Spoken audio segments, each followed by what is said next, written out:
Hi, first grade artists. This week we are going to take a look at shapes. Now, shapes are an element of art. We've been looking at lines, and so now we're going to move on. You can't have art without the elements, so they're kind of like building blocks, or I like to think of them as ingredients, kind of like in a recipe. You don't always have to add all of the ingredients, but it kind of makes it better if you do.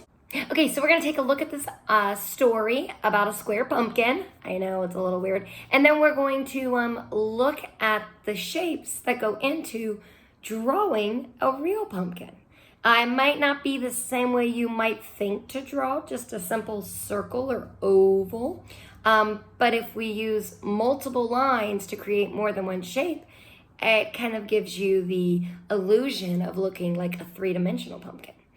All right, and then next week we will add color. So we probably will paint them. So we're gonna draw them this week, paint them next week. If you don't have watercolors, you can always make them with food coloring. So I'll give you a week to kind of get that set up. All right, have fun drawing these. Well, they could be spookly, but they're not square. Pumpkins. Bye. All right, let's draw a pumpkin. And then on the back, I'll show you how to draw a picture that has more than one pumpkin in it.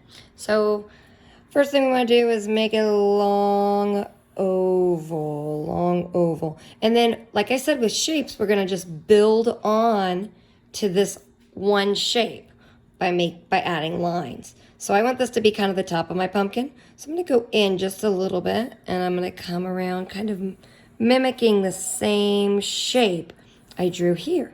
And I'm going to do it on the same side, I'm going to do it on the same thing on the opposite side.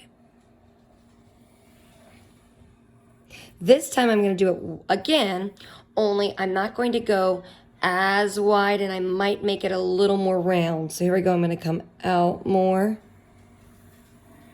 and in. Same thing over here.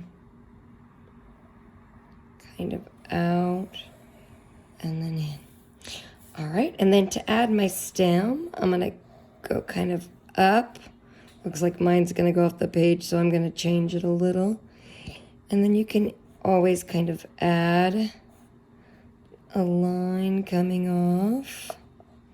I think I'm gonna move this one in here. And if you think you're gonna be able to see the pumpkin on this side too, you can. Add some extra, but that's just a little more detail than you probably need.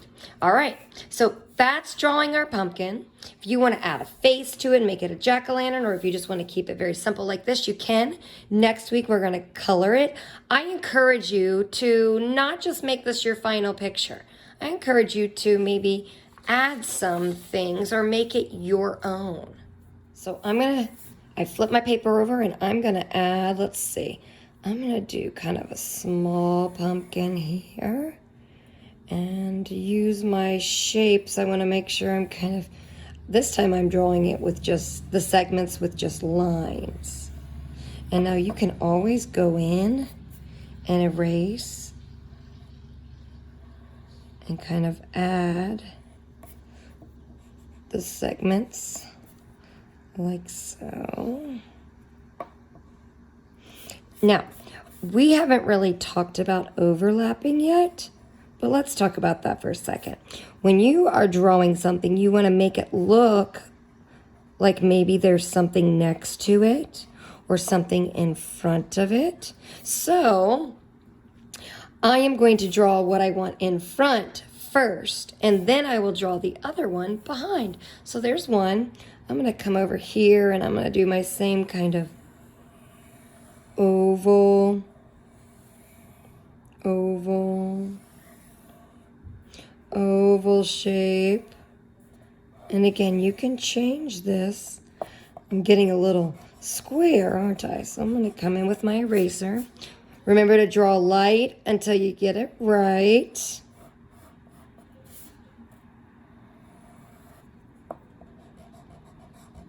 Okay, so there's my two. Oh, I forgot to add my stem here. So there we go. And then I'm going to add my stem for this one. Well, apparently my dog doesn't like that. Okay. I don't know that I like that line. And then to make the one in the back, I'm just going to make it, I'm going to just make the big kind of circle behind it. And I don't want to come down too low. I'm going to come down here.